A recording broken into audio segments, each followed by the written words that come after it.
Hello friends, मैं मुकेश कौशल भूटान के शहर पारो में आपका स्वागत करता हूं।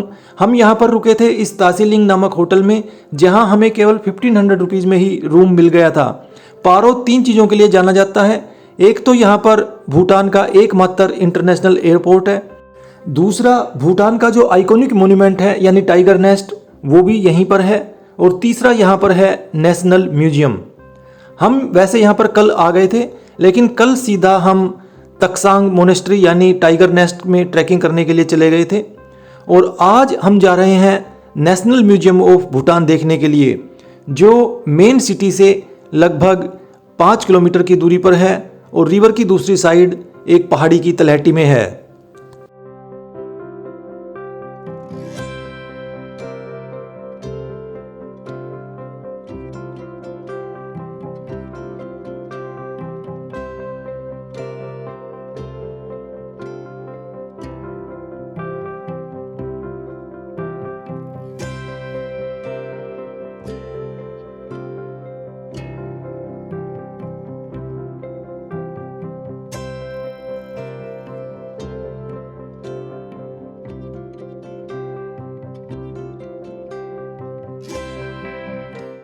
जैसा कि मैंने पहले बताया, ये म्यूजियम एक पहाड़ी के ऊपर है, इसलिए यहाँ से पारो शहर की बहुत ही ब्यूटीफुल व्यू दिखाई देती है।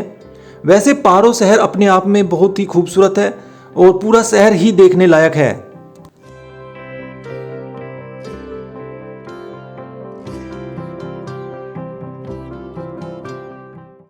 विवर लक्की की जब हम म्यूजियम देखने जा रहे थे तो रास्ते में हमने देखा कि कुछ लोग खुरू गेम खेल रहे हैं। खुरू एक्चुअल में डर्ट का भूटानीज फॉर्म है। इसके अंदर टारगेट को कम से कम 50 फीट की दूरी पर रखा जाता है।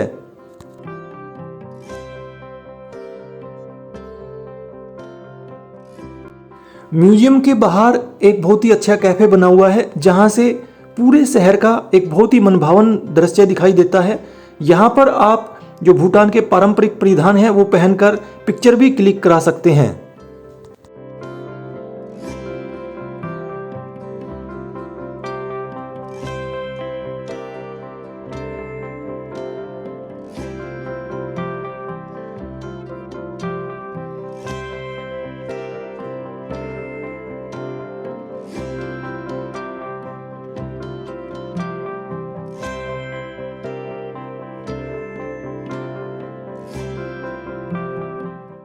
नेशनल म्यूजियम ऑफ भूटान सुबह 9 बजे से लेकर शाम को 5 बजे तक सप्ताह के 7 दिन खुला रहता है और यहाँ पर एंट्री टिकट है 300 रुपये। यहाँ की मेन बिल्डिंग किसी समय एक वॉच टावर का काम करती थी, जिसे बाद में म्यूजियम में तब्दील कर दिया गया। इसके 6 फ्लोर के अंदर भूटान के इतिहास और वर्तमान को बहुत ही सुंदर ढंग से दिखाया गया है। ज़्यादा जानकारी के लिए आप इस वीडियो का डिस्क्रिप्शन बॉक्स चेक कर सकते हैं। यहाँ पर कैमरा अलाउड नहीं था, इसलिए हम आपको इनसाइड व्यू नहीं दिखा सकते।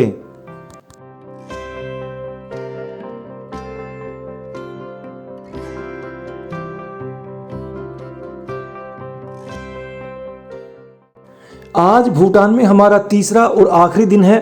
इससे पहले हमने 2 वीडियो और रिलीज किए हैं, जिनमें हमने बताया है कि भूटान तक कैसे पहुंचे और भूटान के अंदर क्या क्या मेजर टूरिस्ट अट्रैक्शन हैं।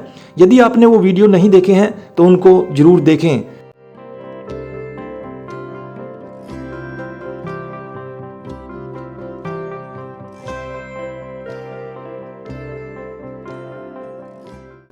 अभी हम गुजर रहे हैं पारो की मेन मार्केट से और आप देख सकते हैं कि इस मार्केट के अंदर ज़्यादातर रेस्टोरेंट, कैफ़े और हैंडीक्राफ्ट आइटम्स की आउटलेट हैं।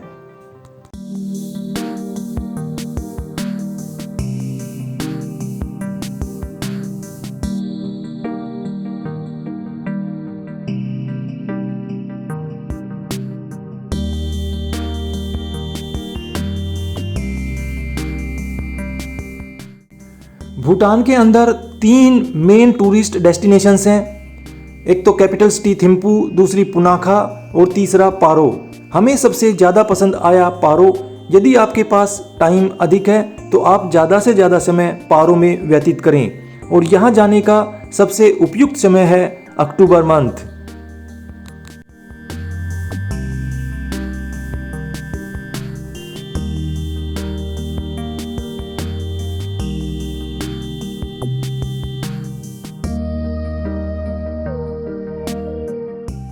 म्यूजियम से चलकर हम आ गए हैं एयरपोर्ट व्यू पॉइंट पर।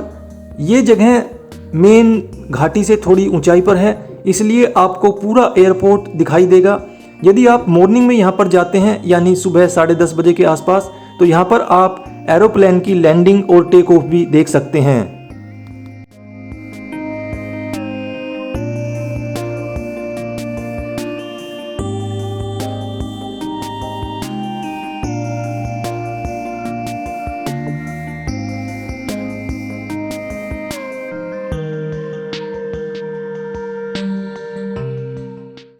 वैसे तो पारो का एयरपोर्ट थिम्पू जाने वाले मेन रोड पर ही पड़ता है, लेकिन यदि आपको व्यू पॉइंट पे जाना है तो थोड़ा सा ऑफ रोड ड्राइव करना होगा। पारो सिटी को अच्छी तरह एक्सप्लोर करने के लिए आपको कम से कम 2 दिन का समय चाहिए। एक दिन तो आपका टाइगर नेस्ट जाने में ही लग जाएगा, क्योंकि ये एक पहाड़ी पर है और 4 किलोमीटर की ट्रैकिंग करके आप वहाँ पर जा सकते हैं। यदि टूरिस्ट अट्रैक्शंस की बात की जाए तो एज सच पारो के अंदर कोई ज़्यादा टूरिस्ट अट्रैक्शंस नहीं है, लेकिन पारो शहर अपने आप में ही इतना खूबसूरत है कि यहाँ पर समय बिताना एक बहुत ही अच्छा अनुभव रहता है और आपका यहाँ से जाने को दिल नहीं करेगा।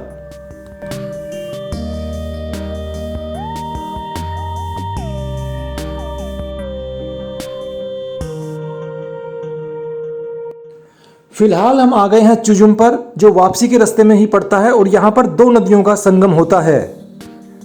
अभी मैं आपको दिखाता हूँ, जो लेफ्ट साइड से रिवर आ रही है ये पारो रिवर है और जो राइट साइड से रिवर आ रही है ये थिम्पू रिवर है। ये दोनों रिवर मिलकर अब वांगचू नदी का रूप ले लेती हैं।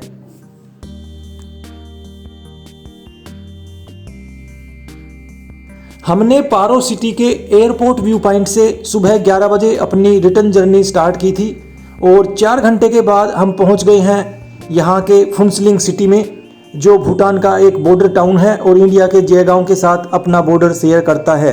यहीं पर इमिग्रेशन चेक पोस्ट भी है।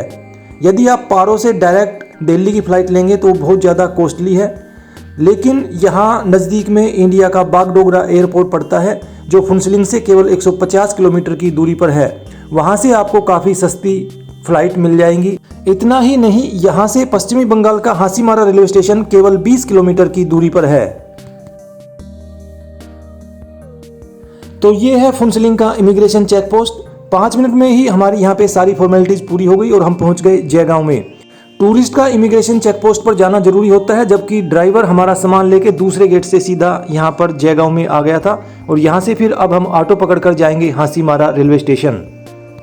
भूटान का समय इंडिया से आधा घंटा आगे है, यानी कि इमिग्रेशन चेक पोस्ट पर जब भूटान में 3:30 बजे थे तो इंडिया के जयगांव में केवल 3 बजे का समय ही हुआ था। जयगांव से हासीमारा रेलवे स्टेशन तक पहुंचने में केवल आधे घंटे का समय लगा। अभी हम यहां पर इंतजार कर रहे हैं कंचन कन्या एक्सप्रेस का, जो डेली शाम को 4 बजे हासीमारा से चलती है। इस ट्रेन से हम उतरेंगे सिल्लीगुड़ी। यदि आप 3 बजे हासीमारा पहुंच जाते हैं तो आपको न्यू जलपाईगुड़ी के लिए डायरेक्ट ट्रेन भी मिल सकती है।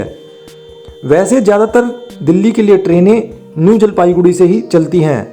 हमारी ट्रेन भी न्यू जलपाईगुड़ी से रात को 11 बजे है, जिसका नाम है ब्रह्मपुत्र मेल। सिल्लीगुड़ी और न्यू जलपाईगुड़ी इन दोनों स्टेशन के बीच में 5 किलोमीटर का अंतर है। एनजेपी से लगभग रात को 12:30 बजे हमने ट्रेन पकड़ी ब्रह्मपुत्र मेल, क्योंकि ये 1 घंटा लेट थी। ये ट्रेन आमतौर पर लेट ही रहती है, लेकिन कोई दूसरा विकल्प नहीं है, इसलिए हमें इसी ट्रेन से आना पड़ा। अगेन इस ट्रेन का पुरानी दिल्ली पहुंचने का टाइम था 5 बजे, जबकि इसने हमें उतारा सुबह 9 बजे।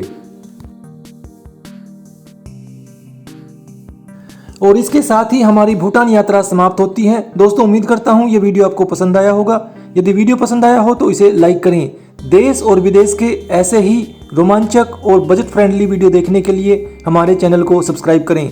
Thank you friends, thanks for watching.